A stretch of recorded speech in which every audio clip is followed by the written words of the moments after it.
This is The Scoop for Friday. I'm Josh Holton with the WMNF News headlines. A bill advanced in the House yesterday targeting beach access in one county on the Panhandle. WMNF's Chris Young reports some lawmakers say Walton County was unfairly affected by a 2018 law. House Bill 6043, sponsored by Republican Representative Alex Andrade, would repeal a 2018 law that ended customary use on beaches. Customary use means the public can access parts of privately owned beaches. Republican Representative Shane Abbott presented the bill. Abbott says the law grandfathered in ordinances made before 2016, which singled out Walton County. Walton County was not doing anything malicious or different than any other county in the state that had and has and still has customary use that would warrant targeting Walton County with a legislative fix. The bill did not fix a problem, but rather created one inside the county. A similar bill passed through a Senate committee this week. Customary use was also a hot topic in Pinellas County. Last year, a federal judge sided with Reddington Beach in a lawsuit with waterfront property owners over customary use. Chris Young, WMNF News. A new program in Temple Terrace gives students with developmental disabilities a chance to make a hands-on impact on the local environment. WMNF's Noah Vinsky reports on the initiative. The Focus Academy in Temple Terrace has been fostering a learning environment for developmentally disabled students since 2012. On Wednesday, they announced a partnership with two Tampa-based seagrass restoration companies.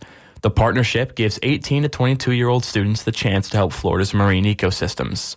The students develop and create the plaster weights used in the restoration process. The weights anchor the seagrass, which helps keep the water clean and maintain a healthy ecosystem. Clayton Clemens is the executive director of Project Focus, the nonprofit behind Focus Academy.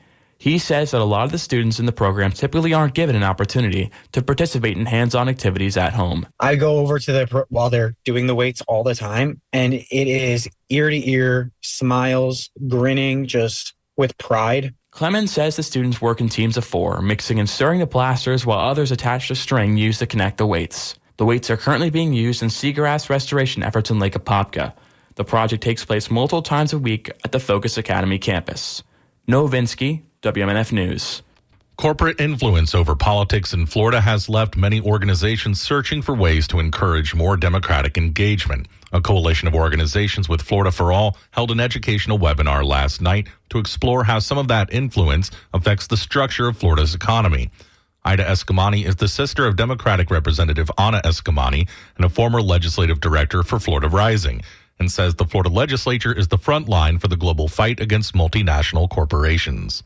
The economy doesn't have to be one that extracts and excludes and profits for the 1%. An economy can actually be a thing that drives justice, that builds wealth for us. Like, how we design the economy is up to us, and our elected officials can make those decisions. She added that other states are using their government to design a different kind of economy, but she said history offers hope.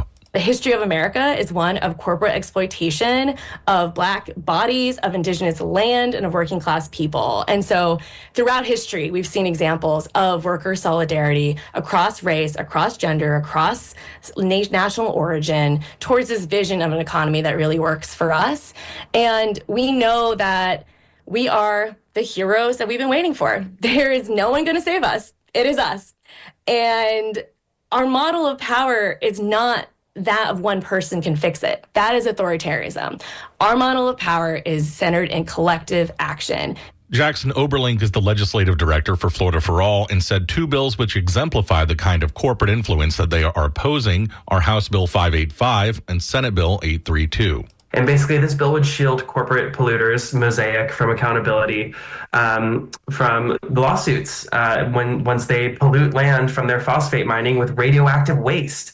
So this is a really terrible bill, and there's some pretty blatant corruption going on here. Nadeska gave a pretty fiery testimony in a session this week in committee, calling out the sponsor who was sitting right behind her for taking $10,000 4 days before he filed this bill from Mosaic. So the connection here could not be more transparent. House Bill 585 is now in the Civil Justice and Claims Subcommittee, and Senate Bill 832 passed unanimously in the Environment and Natural Resources Committee and is now in the Rules Committee. A mix of sun and clouds today with highs in the mid-80s, partly cloudy tonight with overnight lows in the mid-60s, a few clouds tomorrow with highs in the upper 80s. I'm Josh Holton with the WMNF News headlines. This is The Scoop, recorded at WMNF Tampa.